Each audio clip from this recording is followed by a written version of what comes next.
But while Britain did get Brexit, it still hasn't controlled its borders. In France, in towns like Dunkirk, you've got so many immigrants, thousands and thousands from Albania, the Middle East, North Africa, mostly young men. They're waiting to jump into boats to get to Britain. Anywhere from a few dozen people a day to nearly 1,300 just last Monday, a record with no end in sight. And they come to a country which, like ours, teaches even its young that it's got a shameful past.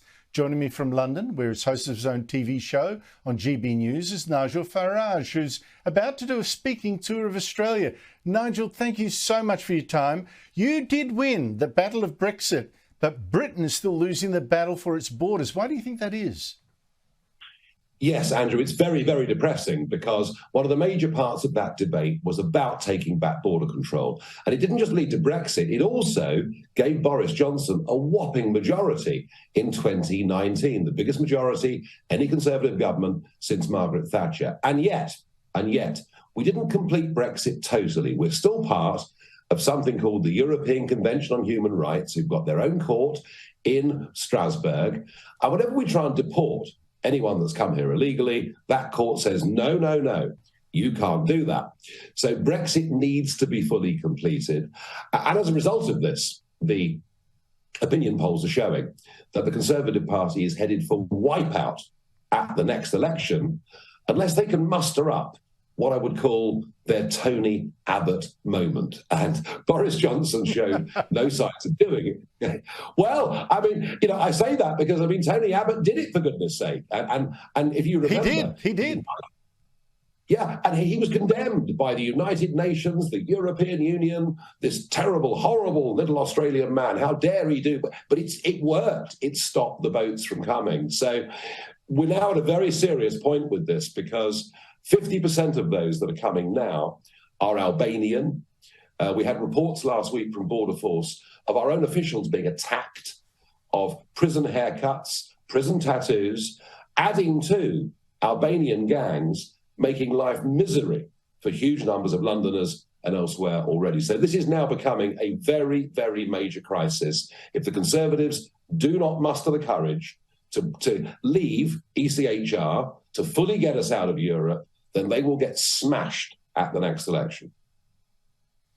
But Nigel Farage, not all the immigrants, of course, are criminals or come from jails or anything like that. Some are, and that would be, everyone would agree that's a problem. What's your concern on the wider issue of just letting so many, predominantly young men from very different cultures, quite a number of them, come in this unregulated way into Britain, beyond the obvious concern that some would be criminals? OK, since 2002, the British population has risen by 8 million.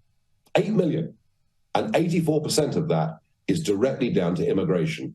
Interestingly, most of it legal immigration. It was Tony Blair's policy to completely change the demographics and culture of our country. Sadly, our so-called Conservative Party went along with it all the way until I finally gave them a good kicking after Brexit, and they came to that, or they appeared to have come to their senses. I'll tell you what the problem is. The problem is where you have established communities, where people have shared history, shared culture, shared common interests, where neighbours know each other, where families know each other, perhaps in some cases for generations, you have something called community.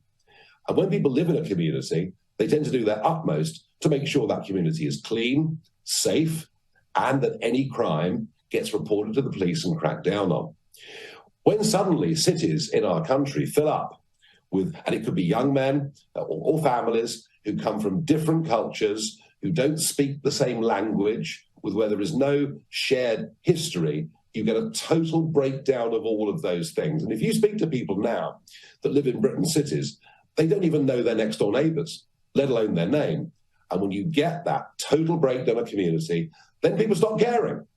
People stop caring about the neighbourhood, about the streets. In fact, lots of people say, do you know what, let's leave, let's move, let's get out of the big city, let's move to the English countryside. And where you've got, in a way, of course you have to have a police force, but good communities are self-reinforcing. But I promise you, in my village that I live in Kent, if we know someone's doing bad stuff, we will crack down upon that. we'll do a bit of it ourselves and we'll threaten them. Go on doing that and we'll call the police on you. And where that breaks down, society starts to disintegrate. And I'm afraid we've seen it in Britain cities. And I have to tell you, I mean, as you said in your introduction, I was vilified as being the worst human being alive for daring to suggest all of this more than a decade ago. But I'm sad to say that in many ways I have been proved right. Well, you've been proved right in Holland at the moment. I know that for a fact. People there are also wrestling with this very issue.